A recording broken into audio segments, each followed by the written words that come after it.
അമ്മമാരുടെ പ്രാർത്ഥനയ്ക്ക് ഒരു കുടുംബത്തെ, തലമുറയെ രക്ഷിച്ചെടുക്കാനുള്ള അത്ഭുത ശക്തിയുള്ള പ്രാർത്ഥനയാണ് അമ്മമാരുടെ.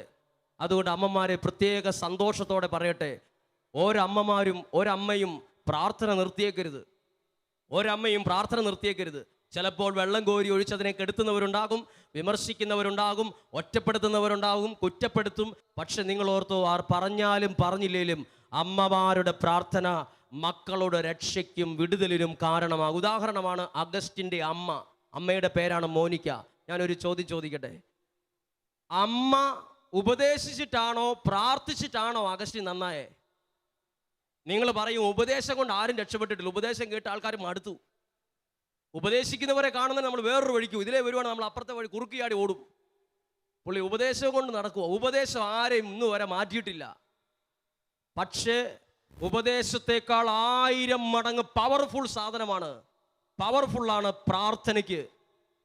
അഗസ്റ്റിൻ്റെ അമ്മ മോനിക്ക, അഗസ്റ്റിൻ തെറ്റായ സ്വഭാവത്തിൽ നടക്കുന്ന സമയത്ത് അമ്മ കണ്ണുനീരോടെ പ്രാർത്ഥിച്ചിരുന്നു. അമ്മയുടെ കണ്ണുനീരോടെയുള്ള പ്രാർത്ഥന അഗസ്റ്റിന്റെ മാനസാന്തരത്തിന് കാരണമായി.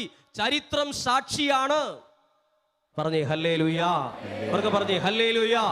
ഒരു പക്ഷേ ഇവിടെ ഇരിക്കുന്ന ചില മാതാപിതാക്കൾ ചിന്തിക്കും, എൻ്റെ മകനോ മകൾക്കോ ഒന്നും ഒരു പ്രശ്നവും ഇല്ല, അവർ രാവിലെ പള്ളിയിൽ പോകുന്നവരും പ്രാർത്ഥിക്കുന്നവരുമാണ്, എൻ്റെ മക്കളെ കുറിച്ച് ഒന്നുമല്ല ഇത് പറയുന്നത്.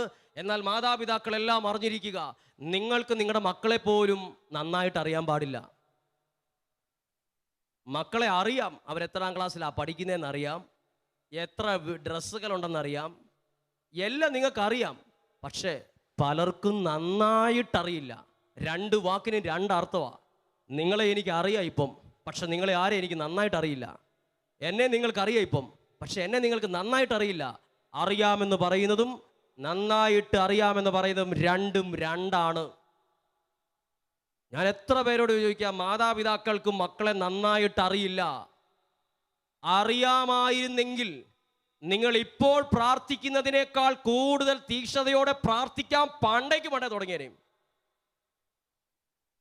ഞാനൊരു കാര്യം ആത്മാവിൽ പറയാം, നമ്മൾ ഇപ്പോൾ പ്രാർത്ഥിക്കുന്ന പ്രാർത്ഥനയുടെ അളവ് പോരാ, ആ അളവ് ഇനിയും കൂട്ടണമെന്നാണ്. കാരണം കാലഘട്ടം മാറുന്നതനുസരിച്ച് പ്രാർത്ഥനയുടെ അളവും കനവും കൂടിയിരിക്കണം. പറഞ്ഞേ ഹല്ലേലൂയാ, അവർക്ക് പറഞ്ഞേ ഹല്ലേലൂയാ. എന്നാ ഒരു പ്രത്യേകത അറിയോ? നമ്മൾ ഒരിക്കലും തലകുത്തി നിന്ന് നടക്കാത്തൊരു കാര്യം നമ്മൾ പ്രാർത്ഥിക്കുമ്പോൾ നടക്കും.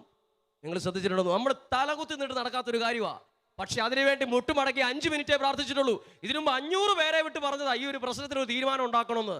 അന്നേരം നടന്നിട്ടില്ലാത്ത കാര്യം 5 മിനിറ്റ് ദൈവമേ എന്ന് വിളിച്ച് മുട്ടുമടക്കി പ്രാർത്ഥിക്കുമ്പോൾ ദൈവം അവിടെ ചെയ്യുന്നു. 500 പേര് പ്രവർത്തിക്കുന്നേക്കാൾ പവർഫുൾ കാര്യമാണ് 5 മിനിറ്റത്തെ ദൈവത്തോടുള്ള പ്രാർത്ഥനയ്ക്ക്. സംശയം ഉണ്ടെങ്കിൽ നിങ്ങളൊന്ന് പരിശോധിച്ച് നോക്കി. ഒരു കാര്യം പറയാം, പ്രാർത്ഥനാ മുറിയിൽ പരിഹരിക്കാൻ കഴിയാത്ത ഒരു പ്രശ്നവും നമുക്ക് ആർക്കും ഇല്ല. നിങ്ങളുടെ ഭവനങ്ങളിൽ വ്യക്തിപരമായി പ്രാർത്ഥിക്കുന്ന ഒരു സ്ഥലമുണ്ടോ? അവിടെ ഇരുന്നാൽ തീരുന്ന പ്രശ്നമേ നമുക്കുള്ളൂ. അവിടെ ഇരുന്ന് പ്രാർത്ഥിക്കാൻ ഒരു പ്രാർത്ഥനയെ കണ്ടിട്ടുള്ള പ്രത്യേകത അറിയോ? നമ്മളിപ്പോൾ ഒരു കാര്യത്തിന് വേണ്ടി പ്രാർത്ഥിക്കുകയാണ്, അതിനുവേണ്ടി എടുക്കുന്ന സമയം 2 മിനിറ്റ് ആയിരിക്കും. പക്ഷെ ഒരു കാര്യം ആത്മാവിൽ കാണാൻ പറ്റും, നമ്മൾ പ്രാർത്ഥിച്ച വിഷയത്തിൻ്റെ അകത്ത് ദൈവകരം ചലിക്കുന്നത് കാണാൻ പറ്റും. പറഞ്ഞേ ഹല്ലേലൂയാ. നിങ്ങളിപ്പോൾ പ്രാർത്ഥിക്കുകയാണ്, കടബാധ്യതയ്ക്ക് വേണ്ടി പ്രാർത്ഥിക്കുക. പ്രാർത്ഥിച്ചാൽ എങ്ങനെയാ കടബാധ്യത മാറുന്നതെന്ന് ചിന്തിക്കും. അതിനെന്ത് ലോജിക്കാ പറയാനുള്ളത്? പ്രാർത്ഥിച്ചാൽ അതിന് കടബാധ്യത മാറുമോ? പ്രാർത്ഥിച്ചാൽ കടബാധ്യത മാറുമോ എന്ന് നിങ്ങളോട് ചോദ്യം ചോദിച്ചാൽ നിങ്ങൾ ബുദ്ധി കൊണ്ട് പറയും മാറത്തില്ല. പക്ഷെ നമ്മൾ സമർപ്പിച്ച പ്രാർത്ഥനാ വിഷയത്തിൻ്റെ അകത്ത് ദൈവശക്തി വെളിപ്പെട്ട് ദൈവം ഒരു വഴി തുറക്കും. ഹല്ലേലൂയാ, അവർക്ക് പറഞ്ഞേ ഹല്ലേലൂയാ. ഒരു അത്ഭുതം നടക്കാനേ നമ്മളോട് ദൈവം ആവശ്യപ്പെടുന്നത് പ്രാർത്ഥിക്കാനാ. നമ്മൾ പ്രാർത്ഥിച്ചാലേ ദൈവം ഇടപെടുകയുള്ളൂ. ഒരു പ്രത്യേകത അത് ദൈവം, അതായത് ഞാനിങ്ങനെ ചിന്തിച്ചു, എനിക്ക് ഒരാൾ നമ്മൾ പ്രാർത്ഥിക്കുമ്പോൾ ഒരു പ്രത്യേക കാര്യം ശ്രദ്ധിക്കണമല്ലോ, ഏറ്റുവാങ്ങണം. അതായത് എനിക്ക് ഒരു 2000 രൂപ ഒരാൾ അയച്ചു, 2000 രൂപ അയച്ചു. 2000 രൂപ അയച്ചത് പോസ്റ്റ് ഓഫീസിൽ അയച്ചത്, പോസ്റ്റ് വഴി. അത് ഞാനായിരിക്കുന്ന സ്ഥലത്ത് പോസ്റ്റ്മാൻ കൊണ്ടുവന്നപ്പോൾ ഞാൻ അവിടെ ഇല്ല, മറ്റ് 2 വൈദികർ അവിടെ ഉണ്ട്. അപ്പോൾ പോസ്റ്റ്മാൻ പറഞ്ഞു, അച്ഛനൊരു ചെറിയൊരു പൈസ പോസ്റ്റിൽ അയച്ചിട്ടുണ്ട്, അത് മേടിക്കണം. അപ്പോൾ അവർ ഞങ്ങൾ ഒപ്പിട്ടാൽ മതി. ഇല്ല, അത് ആ ആൾ തന്നെ ഒപ്പിടണമെന്ന് പറഞ്ഞു. അപ്പം ഞാൻ വന്ന പാടെ എന്നോട് പറഞ്ഞു, എത്ര പൈസ പോസ്റ്റ് ഓഫീസിൽ വരെ അച്ഛൻ ഒന്ന് പോകണമെന്ന് പറഞ്ഞു. ഞാൻ പോസ്റ്റ് ഓഫീസിൽ ചെന്നപ്പം ഞാനത് എന്നോട് പോസ്റ്റ്മാൻ ആ പൈസ തരാൻ വേണ്ടി കൈ നീട്ടിയപ്പം ആ പോസ്റ്റ്മാൻ ഒരു പേന എടുത്തു തന്നു. പേന എടുത്തിട്ട് എന്നോട് പറഞ്ഞു ഒരു ഒപ്പിടണമെന്ന് പറഞ്ഞു. അപ്പം ഞാൻ ചോദിച്ചു 2000 രൂപ മേടിക്കാൻ എന്തിനാ ഒപ്പ്? 2000 രൂപ എനിക്ക് അയച്ച 2000 രൂപ ഞാൻ കൈപ്പറ്റണമെങ്കിൽ ഞാൻ അവിടെ ഒരു ഒപ്പിടണം, ഒപ്പിട്ട് കൈപ്പറ്റണം. ഞാനിങ്ങനെ ചിന്തിച്ചു, ഇതുപോലെ തന്നെയാണല്ലോ കർത്താവെ ദൈവത്തിൻ്റെ അനുഗ്രഹവും. നമുക്ക് വേണ്ടി ദൈവത്തിൻ്റെ അനുഗ്രഹം ദൈവ ശുശ്രൂഷകരിലൂടെ പ്രാർത്ഥിക്കുന്നവരിലൂടെ ദൈവം നമ്മളെ കൊണ്ടുതരും. നമ്മുടെ ഡ്യൂട്ടിയാണ്, അല്ല ഒബ്ലിഗേഷനാണ്, കടമയാണ്. ഞാനത് ഒപ്പിട്ട് സ്വീകരിക്കണം. പറഞ്ഞേ ഹല്ലേലൂയാ, അവർക്ക് പറഞ്ഞേ ഹല്ലേലൂയാ. ഞാൻ വിശ്വസിക്കട്ടെ, ഇപ്പോൾ പ്രാർത്ഥിക്കുന്ന നിങ്ങൾക്ക് ഓരോരുത്തർക്കും ഉള്ള അനുഗ്രഹം ദൈവം ചിലപ്പോൾ ഈ സമയത്ത്, ചിലപ്പോഴതല്ല, നിങ്ങളിലേക്ക് വരും. നിങ്ങളുടെ ഒരു സംശയിച്ചുകൊണ്ടിരിക്കരുത്, ഒപ്പിട്ട് സ്വീകരിക്കണം. നിങ്ങളുടെ മക്കൾക്കുള്ള അനുഗ്രഹം, നിങ്ങളുടെ തലമുറയ്ക്കുള്ള അനുഗ്രഹം നിങ്ങൾ സ്വീകരിക്കണം. ഒരു കരം ഉയർത്തി ഉറക്കെന്ന് പറയാമോ? ഹല്ലേലൂയാ, ഹല്ലേലൂയാ. പ്രിയപ്പെട്ടവർ, ഞാനിത് ഇത്രയും പറയാനുള്ള കാരണം എൻ്റെ 6 വർഷത്തെ ദൈവവചന ശുശ്രൂഷയുടെ അനുഭവം എന്നെ പഠിപ്പിച്ചൊരു കാര്യം. ഇപ്പം നിന്നെ മൂടൂന്ന് പറയുന്ന പ്രശ്നമില്ലേ? ചിലപ്പോൾ ആൾക്കാർ പറയട്ടെ, ഇപ്പം നിന്നെ പ്രശ്നം പോയി തീർന്നു എന്ന് പറയും. അങ്ങനെ ഒരു പ്രശ്നം നമ്മളെ മൂടാൻ വന്നാലും നമ്മുടെ കയ്യിൽ പ്രാർത്ഥനയുണ്ടെങ്കിൽ ആ പ്രശ്നം നിന്നിടത്ത് നിൽക്കും. ആ പ്രശ്നം അവിടെ നിന്നിരിക്കും. അത് വ്യക്തിയാണേലും ശക്തിയാണേലും സാഹചര്യമാണേലും. കാരണം ഞാൻ വിശ്വസിക്കുന്ന ഒരു കാര്യം പറയാം, നമ്മുടെ ദൈവം നമ്മുടെ ബുദ്ധിക്ക് അതീതമായ കാര്യങ്ങൾ പോലും ചെയ്യാൻ കഴിവുള്ള ദൈവമാണ്. നിങ്ങളൊന്ന് നോക്കിക്കോ, ഏതേലും വിഷയത്തിൽ വിഷമിക്കുന്നവരുണ്ടെങ്കിൽ നിങ്ങൾക്ക് പ്രാർത്ഥിക്കുമ്പോൾ ചടങ്ങ് പ്രാർത്ഥന പാടില്ല. ചടങ്ങ് പ്രാർത്ഥന പ്രാർത്ഥിക്കരുത്. ചടങ്ങ് പ്രാർത്ഥനയാ പലരുടെയും. ആ ചടങ്ങ് പ്രാർത്ഥനയ്ക്കകത്ത് വരുമ്പോൾ നമ്മൾ ഹൃദയം നുറങ്ങി പ്രാർത്ഥിക്കില്ല, പിറുപിറുത്തോണ്ടിരിക്കും. ചടങ്ങ് പ്രാർത്ഥനയ്ക്കകത്ത് പ്രാർത്ഥനയല്ല, പിറുപിറുക്കലാണ് നടക്കുന്നത്. പിറുപിറുത്ത സമയത്ത് അത്ഭുതം നടന്നിട്ടില്ല. ഇസ്രായേൽ ജനം ദൈവത്തിനെതിരെ പിറുപിറുത്തു, അത്ഭുതം നടന്നിട്ടില്ല. മോശ ഹൃദയം നുറങ്ങി പ്രാർത്ഥിച്ചു, അത്ഭുതം നടന്നു. എവിടെയും പിറുപിറുത്ത സമയത്ത് അത്ഭുതം നടന്നിട്ടില്ല. പറഞ്ഞേ ഹല്ലേലൂയാ. ശ്രദ്ധിച്ച്, ഇന്ന് നിങ്ങളോട് പറഞ്ഞത്, അതിന്റെ 2ാം ഭാഗമായിട്ട് പറഞ്ഞത് അമ്മയുടെ പ്രാർത്ഥന കൊണ്ട് അനുഗ്രഹം വന്നു എന്നല്ലേ. ഇനി അടുത്തൊരു ചോദ്യം പറയാം. അമ്മയുടെ പ്രാർത്ഥനയാണോ അപ്പൻ്റെ പ്രാർത്ഥനയാണോ വില കൂടുതലുള്ളത്? അമ്മയുടെ പ്രാർത്ഥനയ്ക്കാണോ അപ്പൻ്റെ പ്രാർത്ഥനയ്ക്കാണോ ദൈവസന്നിധിയിൽ കൂടുതൽ? രണ്ടുപേരുടെയും പ്രാർത്ഥനയ്ക്ക് ശക്തിയുണ്ട്. ബൈബിൾ എൻ്റേതായ അനുഭവത്തിൽ വായിച്ചപ്പോൾ എനിക്ക് മനസ്സിലായി, അമ്മ പ്രാർത്ഥിക്കുന്നേക്കാൾ വലിയ അത്ഭുതം നടക്കും ആ വീട്ടിലെ അപ്പൻ പ്രാർത്ഥിക്കുന്ന ആളാണെങ്കിൽ. ഹല്ലേലൂയാ. ശരിയാണോ അല്ലയോ? പല വീട്ടിൽ അപ്പന്മാർ പ്രാർത്ഥിക്കുന്നില്ല, 10 മണിയാകുമ്പോഴേ വരത്തുള്ളൂ. പിന്നെ പ്രാർത്ഥനയില്ല, കുളിച്ചു ഭക്ഷണം കഴിച്ചു, അവർ ഉറക്കമാണ്. പ്രാർത്ഥന പല കുടുംബത്തിൽ അമ്മമാരാണ് നേതൃത്വം. അപ്പന്മാർ പലപ്പോഴും തിരക്കും, ബിസിനസ്, ജോലി, പൈസ കൈകാര്യം ചെയ്തു, അവരുടെ കാര്യം നോക്കി, അതായി ഇതായി, ചിലപ്പോൾ ടൈമിൽ വരത്തില്ല. പക്ഷെ ഒരു കാര്യം, പ്രാർത്ഥിക്കുന്ന അപ്പച്ചന്മാർക്കെല്ലാം സന്തോഷ വാർത്ത. പ്രാർത്ഥിക്കാത്തവർക്ക് കൂടി പ്രാർത്ഥിക്കാൻ തോന്നും. ദൈവവചനത്തിൽ കാണുന്ന ഒരപ്പൻ ദൈവസന്നിധിയിൽ ചെന്ന് പ്രാർത്ഥിച്ചപ്പോൾ മക്കൾ രക്ഷപ്പെട്ടു എന്നല്ല, കുടുംബം മുഴുവൻ രക്ഷപ്പെട്ടു എന്ന് ബൈബിൾ എഴുതിയിട്ടുണ്ട്. അത് വിശുദ്ധ ലൂക്കായുടെ സുവിശേഷം സക്കേവൂസിൻ്റെ ഉപമയെക്കുറിച്ചാണ്. സക്കേവൂസിൻ്റെ ഉപമ വായിക്കുമ്പോൾ നമുക്ക് പ്രത്യേകം തോന്നില്ല. സക്കേവൂസ് ആരായിരുന്നു എന്ന് ചോദിക്കട്ടെ. സക്കേവൂസ് ആരാണ്? സക്കേവൂസ് കല്യാണം കഴിച്ച ഒരാളാണ്. ആൾക്കൊരു ഭാര്യയുണ്ട്, മക്കളുമുണ്ട്. ഈ സക്കേവൂസ് ഒരു ഭർത്താവാണ്, ഒരു കുടുംബനാഥനാണ്. മാതാപിതാക്കളുണ്ട്, ഭാര്യയുണ്ട്, മക്കളുണ്ട്, ഒരു കുടുംബത്തിൽ ജീവിച്ച ആളാണ് സക്കേവൂസ്. ഒരുപക്ഷെ ഇവിടെ ഇരിക്കുന്ന ആരേക്കാൾ കൂടുതൽ സമ്പന്നനായി ബൈബിൾ എഴുതിയിരിക്കുന്നത് ആ സക്കേവൂസ് ധനികൻ എന്ന വാക്കാണ് ഉപയോഗിച്ചിരിക്കുന്നത്. പറഞ്ഞേ ഹല്ലേലൂയാ. സക്കേവൂസ് ഒരു പണക്കാരനായിരുന്നു എഴുതിയിട്ടില്ല. പണക്കാരൻ നമ്മൾ ആരെയാ പറയുന്നത്?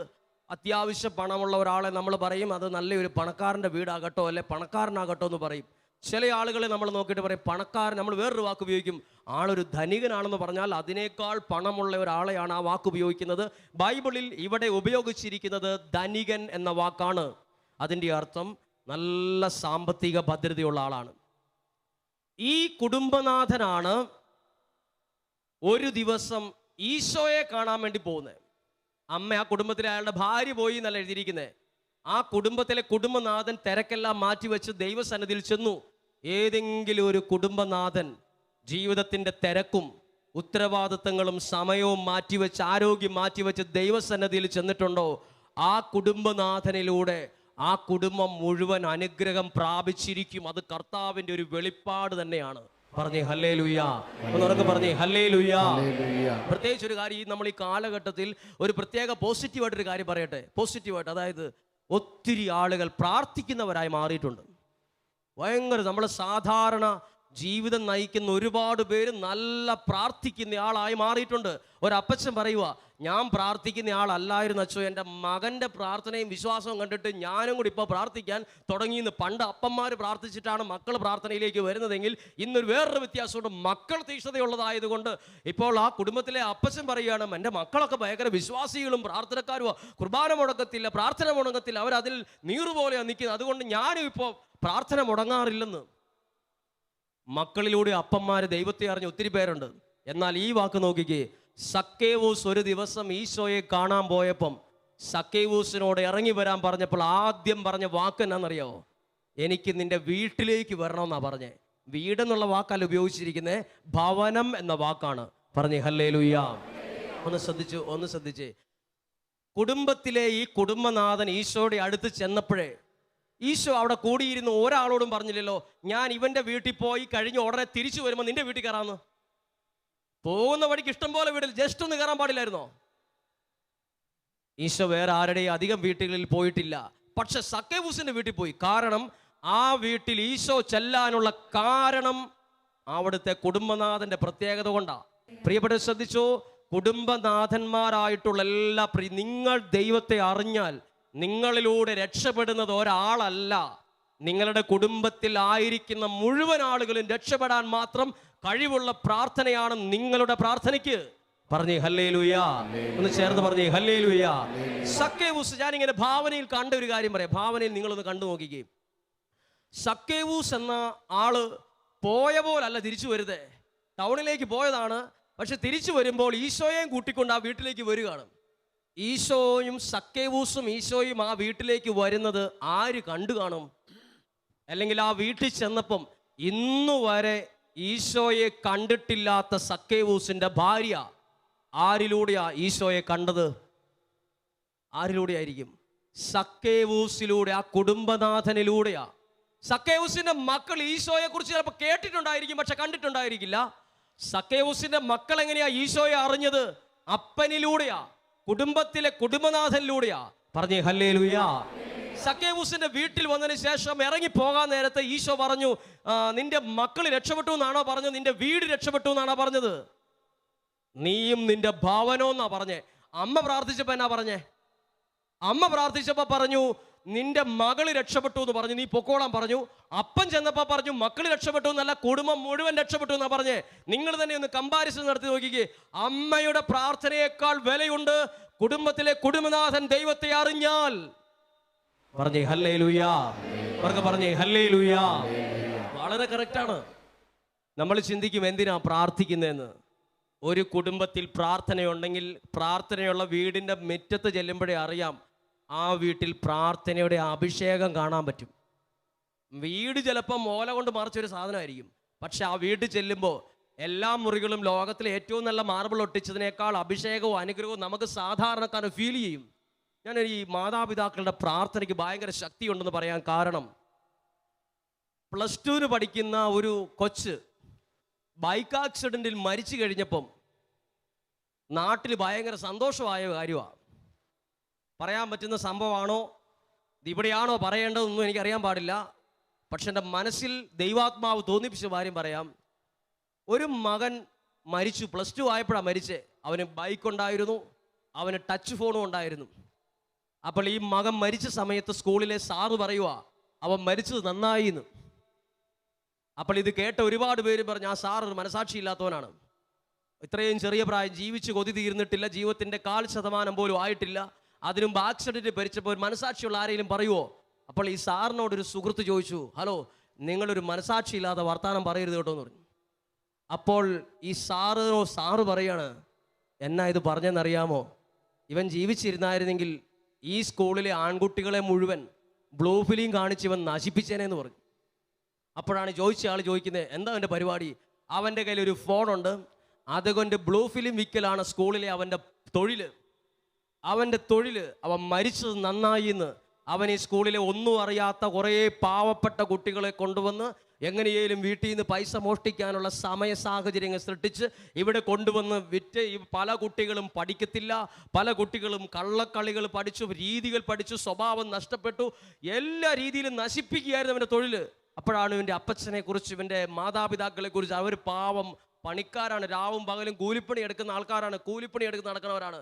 അവരിതിനെക്കുറിച്ച് ചിന്തിക്കുന്ന പോലും. അവർ പണിയെടുക്കുന്നു, വൈകുന്നേരം വരുന്നു, കൊച്ചു സ്കൂളിൽ പോയോ നോക്കുന്നു, അവർക്ക് വേണ്ടി പ്രാർത്ഥിക്കാനൊന്നും. അപ്പച്ചൻ പറഞ്ഞത് ഇങ്ങനെയാണ്: ഞങ്ങൾക്ക് പ്രാർത്ഥിക്കാൻ പറ്റത്തില്ല, കാരണം വൈകുന്നേരം വരെ വെയിലെടുത്ത് പണിയെടുത്ത് കഴിഞ്ഞാൽ പ്രാർത്ഥിക്കാൻ പറ്റത്തില്ല, ക്ഷീണമായി ഞങ്ങൾ കിടന്നുറങ്ങും. എത്ര ക്ഷീണമാണേലും ഈ അപ്പച്ചൻ പറയുവാണ്, മക്കൾക്ക് വേണ്ടി പ്രാർത്ഥിക്കാത്തതിൻ്റെ കുറവ് ഇപ്പം എനിക്ക് പിടികിട്ടിയത്. മക്കൾക്ക് വേണ്ടി പ്രാർത്ഥിക്കാത്തതിൻ്റെ കുറവ് എനിക്കിപ്പോഴാ പിടികിട്ടിയെന്ന് പറഞ്ഞു. ഒരു സാധാരണ മനുഷ്യനാ പറഞ്ഞെങ്കിലും അതിനകത്ത് വലിയൊരു ആത്മീയ സത്യമുണ്ട്. ഞാനൊരു കാര്യം പറയട്ടെ, നിങ്ങളിപ്പോൾ പ്രാർത്ഥിക്കുന്നതിനേക്കാൾ കൂടുതൽ അളവിൽ പ്രാർത്ഥിച്ചേ പറ്റൂ. പല പ്രാർത്ഥനകളും ചതഞ്ഞെന്നുള്ള പ്രാർത്ഥനയാണ്, പ്രാർത്ഥിക്കാൻ വേണ്ടിയുള്ളൊരു പ്രാർത്ഥനയാണ്. പ്രാർത്ഥിക്കാൻ വേണ്ടി പ്രാർത്ഥിച്ചിട്ട് കാര്യമില്ല, കൈയടിക്കാൻ വേണ്ടി കൈയടിച്ചിട്ട് കാര്യമില്ല, ഹല്ലേലൂയ പറയണ്ടേന്ന് വിചാരിച്ച് ഹല്ലേലൂയ പറഞ്ഞിട്ട് കാര്യമില്ല. ഇതെല്ലാം ഹൃദയത്തിൽ നിന്ന് പറഞ്ഞു നോക്കിക്കേ. സർവശക്തനായ ദൈവം എൻ്റെ പ്രാർത്ഥനയ്ക്ക് മുമ്പിൽ ഇറങ്ങി സ്വർഗത്തിൽ നിന്ന് അഗ്നി ഇറക്കുന്നത് നഗ്ന നേത്രങ്ങൾ കൊണ്ട് കാണാൻ പറ്റിയിരിക്കും. പറഞ്ഞേ ഹല്ലേലൂയ, ഒന്നുറക്കെ പറഞ്ഞേ ഹല്ലേലൂയ. ഈ വിഷയം പറഞ്ഞപ്പോഴേ എത്ര മാതാപിതാക്കൾ ഇത് പറഞ്ഞ് ഓടി വന്നു, എൻ്റെ കൊച്ചിന് വേണ്ടി പ്രാർത്ഥിക്കണം. അപ്പോഴാണ് മൈസൂര് ഭാഗത്ത് പഠിക്കുന്ന ഒരു കൊച്ച്. അപ്പോൾ ഈ കൊച്ചിന് വേണ്ടി അമ്മയും അപ്പനും അവരുടെ ഇളയ രണ്ടാമത്തെ മകളും, ഒരു 2 മക്കളെ ഉള്ളൂ, ഒന്ന് മൂത്തൊരാണും രണ്ടാമത്തെ പെങ്കൊച്ചുമാണ്. അപ്പോൾ ഇവർ 3 പേരും കൂടെ വന്നിട്ട് ഞങ്ങൾ ധ്യാനിപ്പിക്കുന്ന സ്ഥലത്തെ ഹാളിനകത്ത് കയറിയിട്ട് പറഞ്ഞു, ഒരിക്കലും ഒരു അമ്മ പറയാത്തൊരു വാക്ക് പറയട്ടെ അച്ഛാ, ഞങ്ങളുടെ മകൻ എന്തേലും കാരണത്താൽ മരിച്ചു പോകാൻ വേണ്ടി അച്ഛൻ പ്രാർത്ഥിക്കുക. ഒരമ്മ സ്വന്തം മകൻ മരിച്ചു പോകാൻ വേണ്ടി പ്രാർത്ഥിക്കുമോ? ഞാൻ നുണയല്ലേ പറയുന്നത്? നിങ്ങൾക്ക് തോന്നും 100% നല്ലൊരു സ്ഥലമാണ്, അവിടെ നുണ പറയില്ല. നുണയിലൊരു അമ്മ, ഞാൻ ചോദിച്ചു, നിങ്ങൾ എന്താ ഇങ്ങനെ പറയുന്നത്, എന്താ കാരണം? അവൻ മൈസൂരിൽ നിന്ന് വരുവാന്ന് പറയുമ്പോഴേ ഞങ്ങളുടെ ചങ്ക് കിടന്ന് പിടയ്ക്കുമെന്ന് പറഞ്ഞു. അവൻ ഇഷ്ടപ്പെടാത്തൊരു കാര്യം വീട്ടിൽ നടന്നാൽ അവനൊരു വടിയെടുത്ത് എല്ലാം അടിച്ച് പൊട്ടിക്ക് വെച്ചാൽ പേടിച്ചിരിക്കുക. ആകെ +2 കഴിഞ്ഞിട്ട് 20 വയസ്സോ 21 വയസ്സേ ഉള്ളൂ. അപ്പോൾ ഈ അമ്മ പറയും, എത്ര നാളിങ്ങനെ പേടിച്ച്, എന്തിനാ ഇവൻ കുറച്ച് വലുതാകുന്നത്? ഇവൻ വലുതായി കഴിഞ്ഞ് ഏതേലും ഒരു പെണ്ണിൻ്റെ കഴുത്തെ താലി കെട്ടി ആ പെണ്ണിൻ്റെ കൂടെ കണ്ണുനീര് എൻ്റെ വീട്ടിൽ വീഴാതിരിക്കാൻ വേണ്ടി ഞാൻ ആ ശിക്ഷ ഏറ്റെടുത്തോളാം. അപ്പം ഞാനാണ് ആ അമ്മച്ചിയോട് പറഞ്ഞത്, ആ നിന്ന സ്ഥലത്ത് പറഞ്ഞു, ഞാൻ പറഞ്ഞു, നിങ്ങളൊരു കാര്യം ചെയ്യും, മരിക്കാൻ വേണ്ടി പ്രാർത്ഥിക്കുന്നതിന് മുമ്പ് ദൈവവചനത്തിനൊരു ശക്തിയുണ്ട് അമ്മച്ചി. ദൈവവചനം ആരെ രൂപാന്തരപ്പെടുത്തും. ഏത് കല്ല് പോലിരിക്കുന്ന ഹൃദയത്തിലാണേലും ദൈവവചനം ചെന്ന് അവിടെ അതിനെ മാറ്റും, മാംസളമായ ഹൃദയമാക്കും. അപ്പോൾ ഇത് പറഞ്ഞുകൊണ്ടിരുന്നപ്പോൾ ഞാനൊരു വിഷയം പറഞ്ഞു. നിങ്ങൾ അന്നേരമാണ് എൻ്റെ മനസ്സിൽ കിട്ടിയൊരു വാക്ക്, ചേർത്ത് കെട്ടിവെച്ച് പ്രാർത്ഥിക്കാൻ. ചേർത്ത് കെട്ടിവെക്കുക എന്ന് പറഞ്ഞാൽ എന്താ? ഒരു വിറകമ്പെടുത്ത് ആ ഭിത്തിയോട് ആ ഒരു തൂണിനോട് ചേർത്ത് കെട്ടാൻ പറഞ്ഞാൽ ഒരു കയറെടുത്തുകൊണ്ട് വന്ന് മുറുക്കി കെട്ടും. ഞാൻ ഇതുപോലെ പറഞ്ഞു, നിങ്ങൾ അവൻ്റെ സ്വഭാവവും മനസ്സും സ്വഭാവത്തിൻ്റെ പ്രത്യേകതകളും അവനായിരിക്കുന്ന അവസ്ഥയും ദൈവവചനത്തോട് ചേർത്ത് കെട്ടിവെക്കാൻ പറഞ്ഞു. എന്നിട്ട് ഞാൻ 2-3 കാര്യം പറഞ്ഞു. ദൈവവചനത്തോട് ചേർത്ത് കെട്ടിവെക്കുക, വിശുദ്ധ കുരിശിൻ്റെ അതിനോട് ചേർത്ത് കെട്ടിവെച്ച് നിങ്ങൾ ആ മകന് വേണ്ടി പ്രാർത്ഥിക്കുക. അവൻ ഒരു ദിവസം നിങ്ങളോട് പറയും, നമുക്ക് എവിടെയെങ്കിലും ഒരു അച്ഛൻ്റെ അടുത്ത് പോയി എനിക്കൊന്ന് പ്രാർത്ഥിക്കണം, ഒരു കൗൺസിലിംഗ് അവൻ പറയും. അത് ഒരിക്കലും നടക്കാത്തൊരു കാര്യമാണെന്ന് നമുക്ക് ആ സംഭവം കേട്ടാൽ തോന്നും. എന്നാൽ കുറച്ച് നാൾ കഴിഞ്ഞ് അവൻ വീട്ടിൽ വന്നപ്പോൾ അവൻ്റെ അപ്പനോട് അവൻ പറയുവാണ്, ഇന്നാൾ അപ്പനും അമ്മയും കൂടെ എവിടെയോ പ്രാർത്ഥിക്കാൻ പോയില്ലേ, അവിടുത്തെ അച്ഛൻ്റെ അടുത്ത് എനിക്കൊന്ന് കാണണമെന്നുണ്ടെന്ന് പറഞ്ഞു. അപ്പോൾ ഈ അമ്മ എന്നെ വിളിച്ച് പറയുവാണ്, അച്ഛാ അവനൊരു ആഗ്രഹമുണ്ട്, അച്ഛൻ അവിടെ ഉണ്ടാവുമോ? ഞാൻ പറഞ്ഞു വരാൻ പറഞ്ഞു. അവർ വന്നപ്പം ഇവനൊരു ആട്ടിൻകുട്ടിയെ പോലെ ഒരിക്കലും തല പൊക്കത്തില്ല, കഴുത്ത് താത്തി ഇവനെ ഇരിക്കുകയാണ്. തലമുടി വെട്ടിയിട്ടില്ല, ഒരു പ്രത്യേക രീതിയിൽ ഇത് വച്ചിരിക്കുന്നുണ്ട്.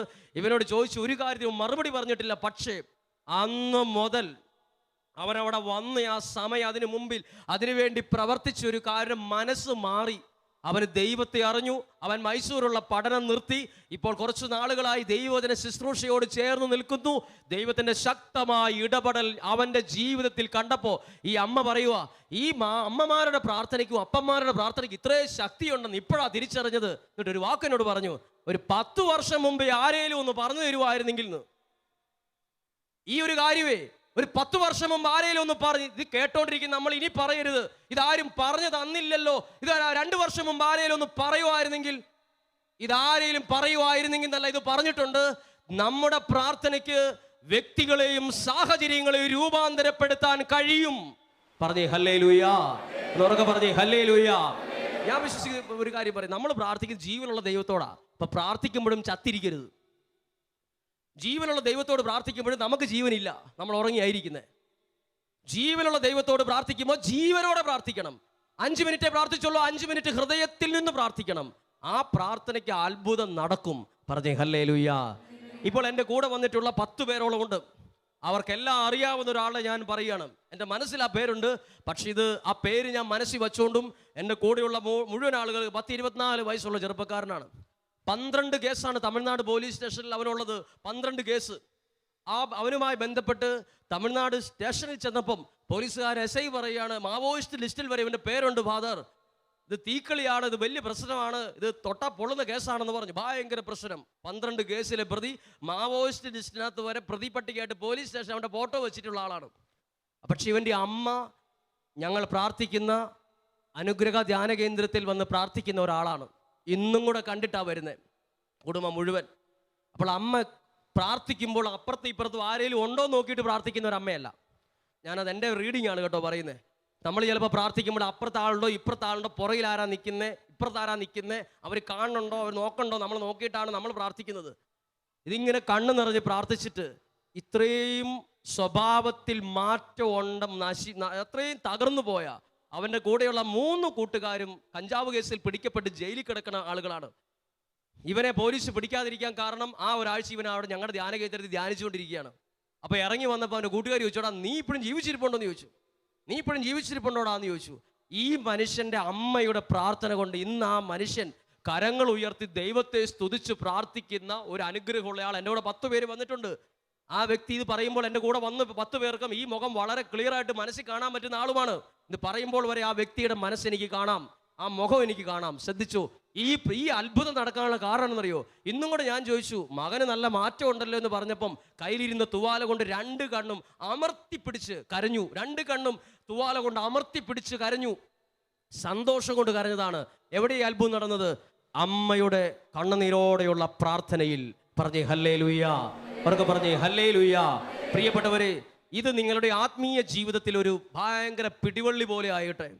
നിങ്ങൾ ഇന്നു മുതലൊന്ന് പ്രാർത്ഥനയുടെ ലെവലൊന്ന് മാറ്റി, ചടങ്ങ് പ്രാർത്ഥന മാറ്റിയിട്ട് പ്രാർത്ഥിക്കുമ്പോൾ അല്പം കൂടെ ജീവനോടെ ഒന്ന് പ്രാർത്ഥിച്ചു നോക്കിക്കേ. ഇനി തുടർന്നുള്ള ആരാധനയാണല്ലോ എന്ന് വിചാരിച്ച് ആരും ആരാധനയിൽ പങ്കെടുക്കരുത്. നമ്മുടെ പല പ്രാർത്ഥനകളും ആരാധനയാണല്ലോ, സ്തുതിപ്പാണല്ലോ, എല്ലാവരും സ്തുതിക്കുന്നുണ്ടെന്നാ സ്തുതിച്ചേക്കാം. അങ്ങനെയുള്ള സ്തുതിപ്പിലൊന്നും അഭിഷേകവും അനുഗ്രഹവും വരില്ല. എൻ്റെ അടുത്ത് 1000 പേര് നോക്കി എന്നെ കളിയാക്കിക്കോട്ടെ, ഞാൻ എൻ്റെ ദൈവത്തെയാണ് വിളിക്കുന്നത്. എൻ്റെ ദൈവത്തെ ഞാൻ വിളിച്ച് പ്രാർത്ഥിക്കുമ്പോൾ എനിക്ക് കാണാൻ പറ്റും ദൈവം എൻ്റെ ജീവിതത്തിൽ ഇറങ്ങി വരുന്നത്. കണ്ടിട്ടുള്ള ആളാണ് ഞാൻ യൂട്യൂബിൽ സെർച്ച് ചെയ്ത് പ്രാർത്ഥിക്കുമ്പോൾ ദൈവം ഇറങ്ങി വന്നത് കണ്ടതല്ല. അങ്ങനെ കണ്ടിട്ടുള്ള ആളല്ല ഞാൻ. പക്ഷെ ഞാൻ കണ്ണുനീരോടെ പ്രാർത്ഥിച്ച സമയങ്ങളിലെല്ലാം ദൈവത്തിൻ്റെ കാര്യം എൻ്റെ ദേഹത്ത് ടച്ച് ചെയ്ത് ഫീലിംഗ് വരാനുണ്ടായി. ഞാൻ പെട്ടെന്ന് ഞെട്ടിയിട്ടുണ്ട്. പക്ഷെ ആരെയും ഞാൻ കണ്ടിട്ടില്ല. പക്ഷെ പിന്നീട് എനിക്ക് മനസ്സിലായി, ഹൃദയത്തിൽ നിന്ന് പ്രാർത്ഥിച്ചാൽ ദൈവം തൊടുന്ന്. ബൈബിളിലുണ്ട്, ദൈവം തൊട്ടവരെല്ലാം മാറിയിട്ടുണ്ട്. ദൈവത്തെ തൊട്ടവരും ദൈവം തൊട്ടവരുടെയും ജീവിതം ചേഞ്ച് ആയിട്ടുണ്ട്. പറഞ്ഞേ ഹല്ലേലൂയ. അതുകൊണ്ട് സമയം പ്രിയപ്പെട്ടവർ ശ്രദ്ധിച്ചേ, നമ്മൾ ഈ 1 മണിക്കൂറിലധികം 1 മണിക്കൂറോളം കണ്ടതെന്നറിയാമോ?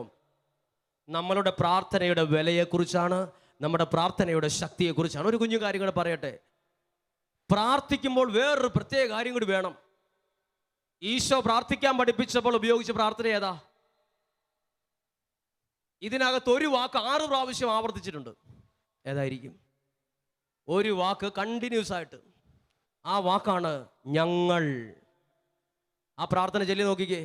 ഞങ്ങൾ ഞങ്ങൾ ഞങ്ങൾ ഞങ്ങൾ ഞങ്ങൾ എന്നുള്ള 6. എന്തിനാ ഈ ഒരൊറ്റ വാക്ക് ഞങ്ങൾ എന്ന വാക്ക് അതിനകത്ത് ഇത്രയും പ്രാവശ്യം ആവർത്തിച്ചിരിക്കുന്നത്? സ്വർഗസ്ഥനായ പിതാവേ എന്ന പ്രാർത്ഥന 1 മിനിറ്റ് ഇല്ല, 1 മിനിറ്റേ ഉള്ളൂ. അതിനകത്ത് 1 പ്രാവശ്യം ഞങ്ങൾ എന്ന് പറഞ്ഞാൽ പോരെ? അന്നൊന്ന് വേണ്ടുന്ന ആഹാരം ഞങ്ങൾക്ക് തരണമേ, ഞങ്ങൾ ഞങ്ങൾ ഞങ്ങൾ. എന്ത് ഈ ഞങ്ങളെന്ന് പ്രത്യേകത? പ്രാർത്ഥനയിൽ ദൈവം നമ്മുടെ പ്രാർത്ഥന കേൾക്കണമെങ്കിൽ നമ്മൾ ഞങ്ങളാകണം. ഒരു വീട്ടിൽ 4 പേരുണ്ടോ? 4 വഴിക്ക. ഒന്നും പറഞ്ഞാലും മനസ്സിലാവില്ല. മനസ്സുകൊണ്ട് ഞങ്ങളല്ല വീട്ടിൽ. ഒരു സമൂഹത്തിൽ പ്രാർത്ഥിക്കുമ്പോൾ 10 മനസ്സോടെ ഇരുന്നാൽ അത് ഞങ്ങളല്ല. ഒരിടവകയിൽ 100 ഗ്രൂപ്പാ. പ്രാർത്ഥനാ ഗ്രൂപ്പിൽ 50 ഗ്രൂപ്പാണ്. എല്ലായിടത്തും ഗ്രൂപ്പിസവും പൊളിറ്റിക്സുമാണ്. ഈശോ പഠിപ്പിച്ച പ്രാർത്ഥന മനസ്സിരുത്തി ഒന്ന് ചെല്ലിയാൽ തന്നെ നമ്മുടെ പ്രാർത്ഥന മാറും. ഈശോ പറഞ്ഞു, അവരും ഇവരുമായിട്ടൊരു ചേർച്ചയില്ലാതെ പ്രാർത്ഥിക്കരുത്, ഞങ്ങളായിട്ട് നിൽക്കണം. ധ്യാന കേന്ദ്രത്തിൽ ശുശ്രൂഷ ചെയ്താലും ഇവിടെ ശുശ്രൂഷ ചെയ്താലും ലോകത്തിൽ ദൈവത്തിൻ്റെ മുമ്പിൽ നിൽക്കുമ്പോൾ ഞങ്ങളായിട്ട് പ്രാർത്ഥിക്കണം. ഇന്നത്തെ ആരാധനയുണ്ടല്ലോ, ഞങ്ങളായിട്ടൊന്ന് നിന്ന് പ്രാർത്ഥിക്കണം. പറഞ്ഞേ ഹല്ലേലൂയ. ഞങ്ങളായിട്ട് നിന്ന് പ്രാർത്ഥിക്കണം. എൻ്റെ വീട്ടിൽ 4 പേര് 4 സ്വഭാവക്കാരും വിഷമവും അസ്വസ്ഥതയുള്ളവരോ, പക്ഷെ പ്രാർത്ഥിക്കുമ്പോൾ ഞങ്ങളായിട്ട് പ്രാർത്ഥിക്കണം. ഞങ്ങളായിട്ട് പ്രാർത്ഥിക്കുമ്പോൾ സ്വർഗത്തിലെ ദൈവം അവിടെ ഇറങ്ങി പ്രവർത്തിച്ചിരിക്കും. നിങ്ങൾ തന്നെ ഓർത്ത് നോക്കി, ഒരു കുഞ്ഞ് പ്രാർത്ഥന പഠിപ്പിച്ചപ്പം അതിനകത്ത് 6 പ്രാവശ്യം ഞങ്ങളെന്നുണ്ട്. ഞങ്ങളായിട്ട് പ്രാർത്ഥിക്കണം. മനസ്സൊരു ഇടവകയിൽ ഞാനിങ്ങനെ ചിന്തിച്ചു, നമ്മൾ ഈ ഇടവകയിൽ മുഴുവൻ എല്ലാ വർഷവും ധ്യാനം നടത്തിയിട്ടൊന്നും ഒരു വലിയ ചേഞ്ച് ഒന്നുമില്ല. ഒരു ധ്യാനവും പാട്ടും കൊട്ടും ബഹളവും കഴിഞ്ഞിട്ട് ഒറ്റ പോക്കാണ്. ധ്യാനം ഉണ്ടായിരുന്നു എന്ന് പറഞ്ഞു. അവിടെ സ്വർഗത്തിൻ്റെ അഭിഷേകം ഇറങ്ങാത്തതിൻ്റെ കാരണം എന്താ?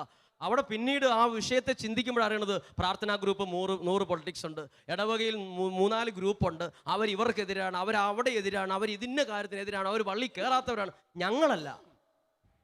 ഞങ്ങളാകുന്നില്ല. ഒരു കുടുംബത്തിൽ ഞങ്ങളാകണം, ഒരു ധ്യാന കേന്ദ്രത്തിൽ ഞങ്ങളാകണം, ഒരു ഇടവകയിൽ ഞങ്ങളായിട്ട് നിന്ന് പ്രാർത്ഥിക്കണം. പറഞ്ഞേ ഹല്ലേലൂയ.